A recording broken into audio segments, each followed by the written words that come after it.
emploie 3000 personnes en Belgique et pourtant la société n'y paye presque pas d'impôts.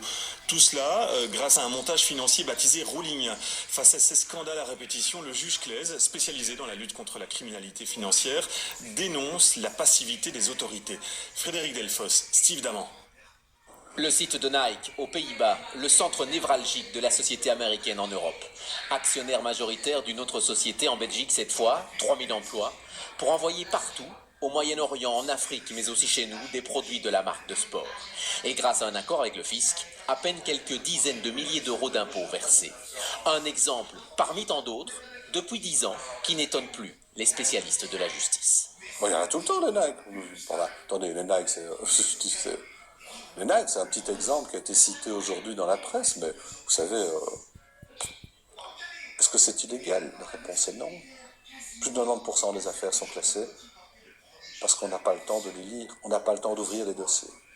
Manque de moyens, plus assez de policiers pour enquêter, démantèlement du service de lutte contre la fraude, un non-sens. Mais qu'est-ce qui se passe dans la tête de ceux qui nous gouvernent? Quelle est cette impéritie complète qui fait que nous rendons les choses, à un certain moment, irréversibles? Je suis profondément choqué que le gouvernement actuel ne soit pas dans la communication à l'égard des citoyens. Et c'est le citoyen qui, selon le juge, paye. Ça coûte 2000 € par citoyen par an. C'est pas moi qui le dis. Quand vous pensez que vous avez 30 milliards par an qui partent ailleurs de Belgique vers les paradis fiscaux,